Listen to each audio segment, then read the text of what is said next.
Welcome to Labour Lens. I am Sharon Ijadson. On this week edition of the program, we'll be discussing about the Maritime Workers Union and the proposed industrial action after the 14 days ultimatum that's been given to the government and relevant stakeholders over IOCs not able to obey and comply to extant laws. We will be right back.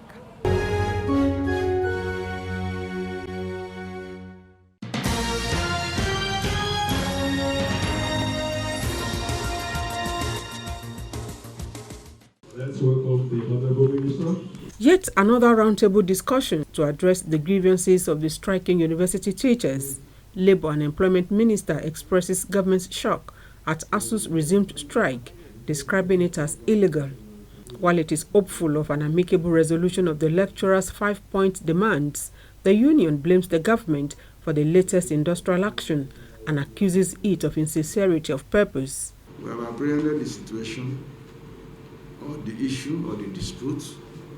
You on our side will understand that government does not mean any harm, and that even if there were lapses that could be handled without resorting to industrial action. We were here and the Salary, Income and Wages Commission told us that they are working on our allowances as in our agreement. That was in 2020-21. That they are working on it, they gave us copies. But today, when they wrote to the so-called IPs to implement for some other people, they left us. You are willing to discuss, and if we reach an understanding on all of them, but these are not MOA or MOO, we have to see action. But after about 8 hours behind closed doors, the leadership of ASU declined to comment on the outcome of the meeting as they staged a hurried walkout. Answering reporters' questions, the minister said some of the grey areas have been addressed. You see, those areas are not new areas. That's why I say that we are shocked that they went on this strike, because those areas have been discussed by last year, November, December, up to the time we paid the monies for end academic allowances. Among issues in dispute is the unresolved University Transparency Accounting System (UTAS) as a medium of payments to the lecturers as against government's IPPIS.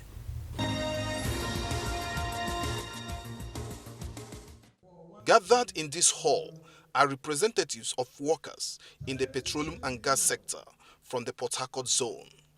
They are here for their quadrennial conference to deliberate on a range of issues affecting the union and also elect new officials.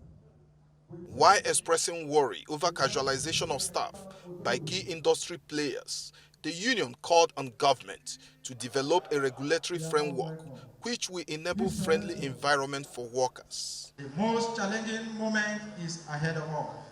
The implementation of the Petroleum Industrial Act is like handing over the industry to local content companies. Of course, delegates will agree with me that it is worrisome to operate the industry with anti-union posture of most local content companies.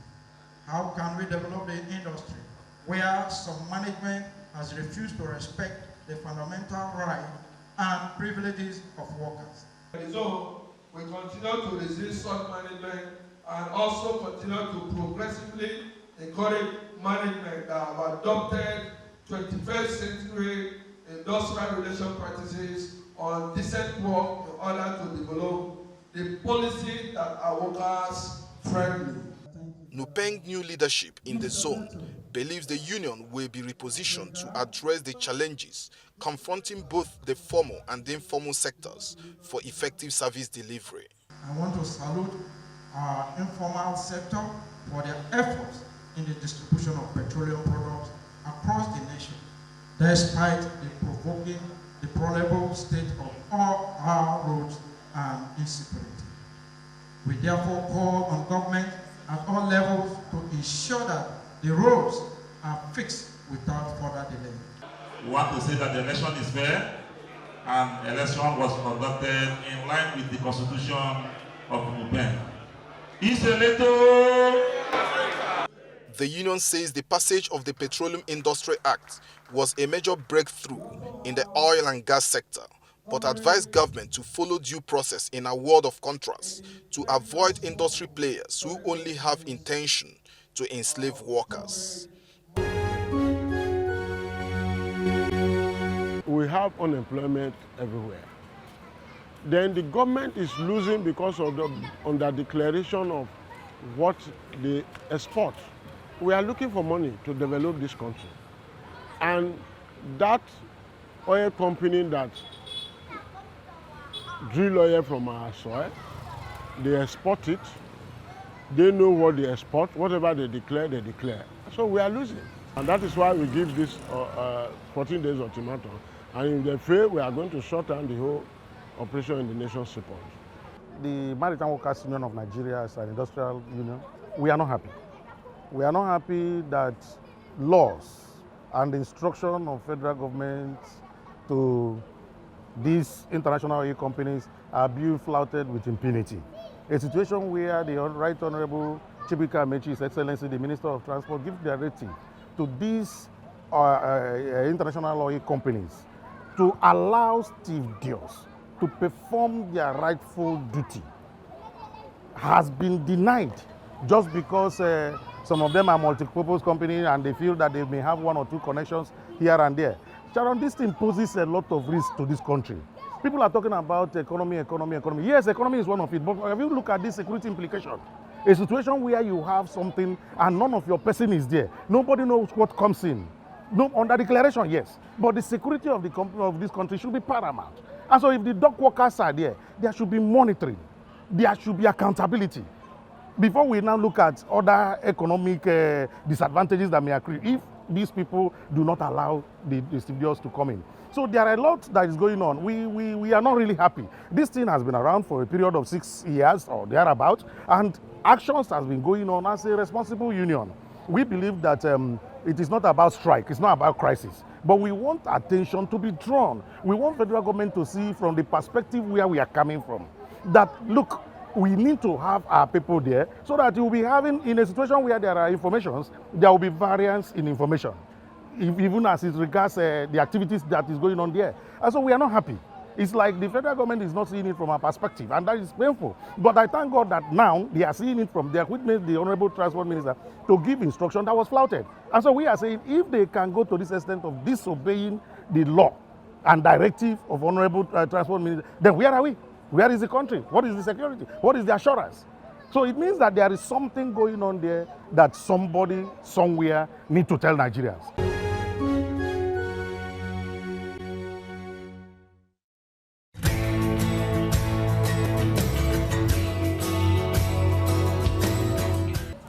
On the Profile interview segment this week, I will be speaking with the President General of the Maritime Workers Union of Nigeria. It brings us up to speed on why the Maritime Workers Union of Nigeria needs to embark on an indefinite strike if the international oil companies refuse to obey the extant laws of the land. It's good to have you on the program. Thank you for having me. A lot has been happening in the maritime sector recently, but most recent is the ultimatum that was issued to the international oil companies.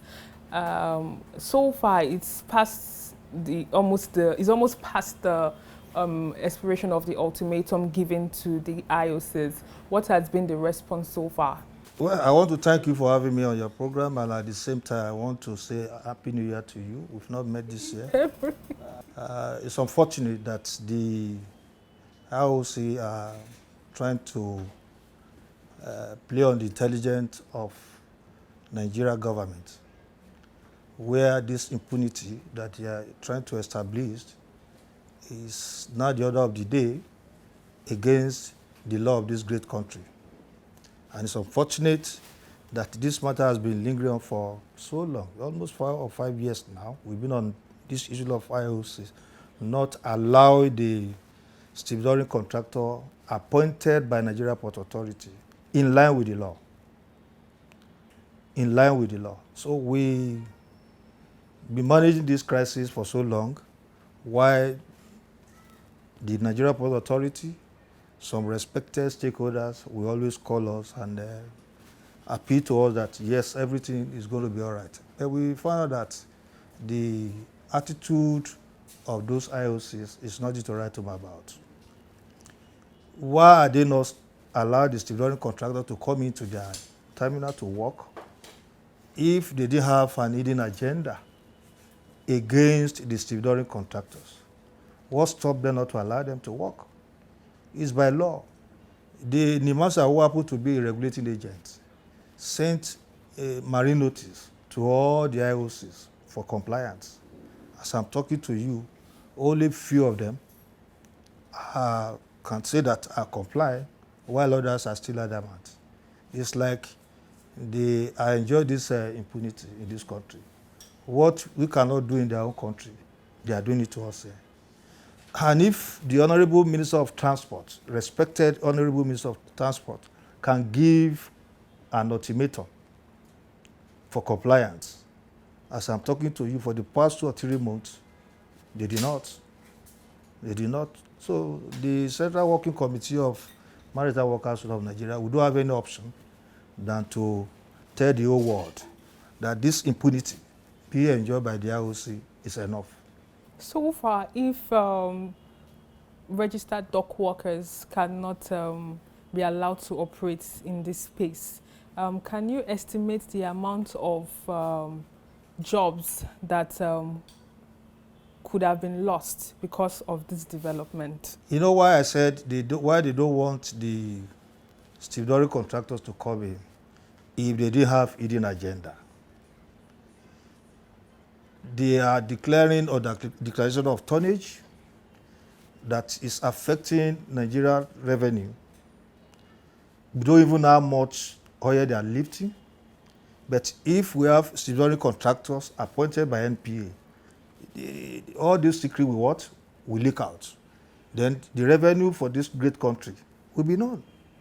So to us, as an organized labor, we felt the people doesn't want us to know what they are doing in their yard. So to me, I don't want to go into history of this IOC rather than tell the whole world that their characters towards the stevedoring contractors, towards the dock workers is nothing to write home about. If these workers do not have access to operate in this space, how have they been surviving? Many have died. Many of these dock workers have died. Many are jobless, many are homeless as a result of not allowing them to come in and work. So we'll be crying to the whole world that they should call them to order. And like I said, the Honorable Minister of Transport, the respected Honorable Minister of Transport, gave an order, and the people are adamant. They have no regard for him. They have no regard for the government of this country. Talk less of our law that established the job that they are doing in this country. They are making hell of money in this country. They are using the money they are making in this country to develop their country as well. So they should give us what belongs to Nigeria workers, the dock workers. The stevedores are being appointed by law.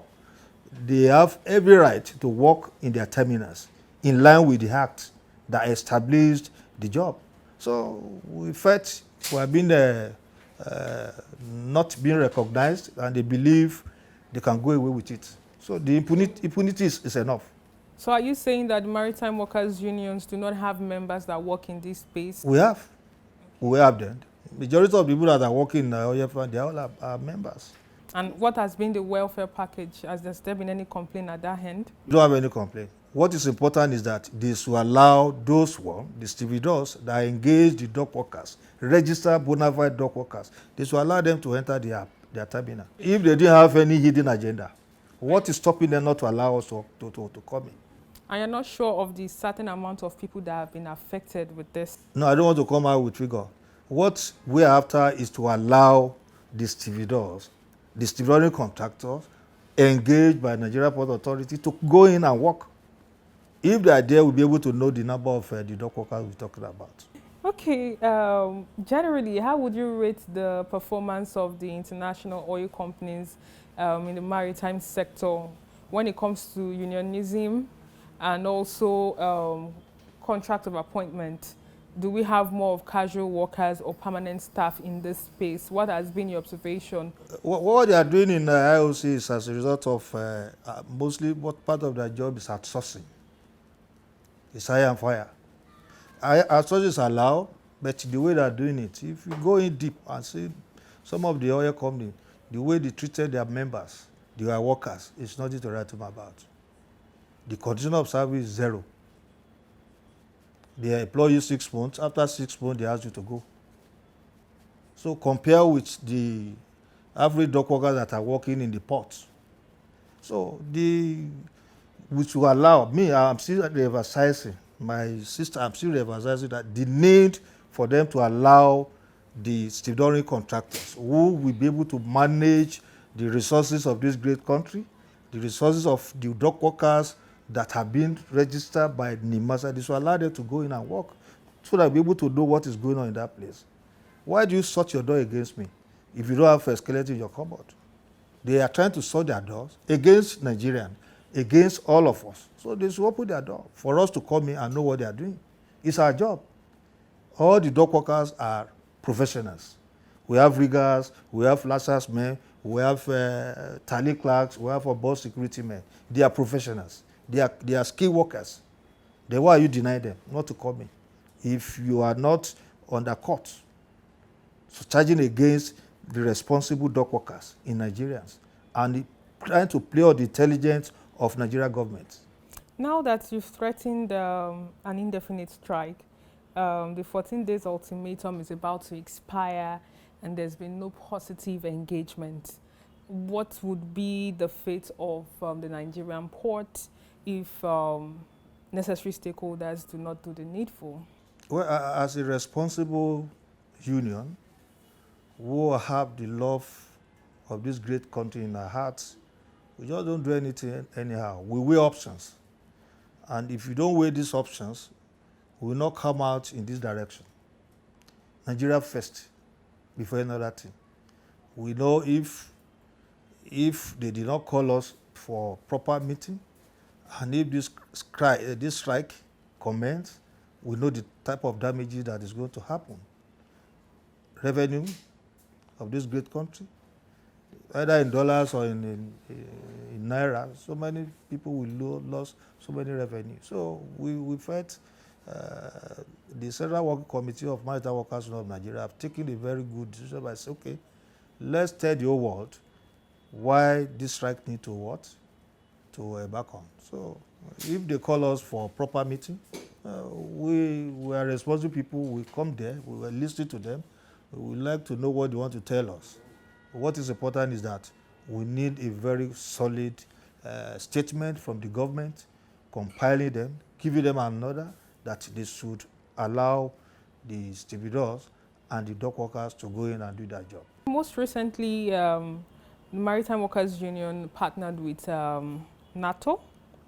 Can you bring us up to speed on the reason for this collaboration? It's part of trying to create a revenue for the Maritime Workers of Nigeria. We can't remain stagnated in one particular place. We believe there's need for us to expand our scope by way of a complementary effort that the Nigeria Port Authority have put in place, the welfare of the drivers, the road, and all the rest of it. So that's not the first time we'll be collaborating with NATO. We see NATO to be one of the best organizations that we can partner with, being recognized by the government, and we feel we can be of assistance to the Nigeria Port Authority as well. The gridlock to the port, the welfare of the drivers, and so on and so forth. We feel that's the only area we can come in and expand our scope as a union. The recommendations that the Maritime Workers Union gave to the government and other stakeholders in ending the traffic on Apapa Road, would you say it has been implemented? Between now and July or August, the road in Tinker Island will be things of the past. I want to commend the management of Nigeria Port Authority for the way and manner they have been supporting the contractor handling the road. I believe most of the investors that must have run away as a result of gridlock that everybody is experiencing, I think that one is going to be things of the past. If the road is good, everything is good, nobody will run away. No investor will run away from the country. But the way I'm seeing it, I think we need to commend them. The new MD have come, and I believe he has even visited the Tinker Island today, like I had, just for him to look at what is going on over there. So we go to support them and see how we can partner together. Moving forward, the industry seems to be a big one that has a lot of potential. But from the look of things, we still have so many people in the sector that do not have job, or if they are employed, it means that maybe they are underemployed. That means they're not getting enough money as regards the kind of quality of job that they do. We also know that because of this traffic and some other reasons, we've had many people move to the other neighboring ports to actually do business. What would be your comment about this? What's changing? What needs to be done to ensure that the maritime sector is more robust, more competitive? If it is more competitive, I know you'd agree with me that you'd have more members, you have more workers, and in return, probably will be able to create more wealth for the country. Like I said, the the clearing and forwarding agents have been on strike for the past a week now as a result of the policy being introduced by customs. And if you want to do that kind of a thing, you want to introduce any policy, I think all the stakeholders will be aware. There should no orientations. Awareness will be the order of the day, not just come out with anti-policy that is going to affect the job per se, that is going to create unemployment. For the past a week now, a particular terminal cannot operate it because as a result of the strike embarked upon by the clearing and forwarding. So awareness is supposed to be there, and so that everybody will know, okay, fine, you are introducing a policy that is meant for Nigeria. That policy is not meant for dog. It's meant for Nigeria workers, and at the same time, for the consumers. So if our tariff is higher, you don't expect some investor to come in. So we lose our customers to neighboring country as a result of this policy. So I believe governments should try and address those issues. If you want to bring in any policy, what you need to do is to let all the stakeholders, you carry all the stakeholders along. Thank you very much for your time. Thank you for having me. And that's all we can take on today's edition of the program. Join us next week for a fresh edition of the show. I am Sharon Ijason.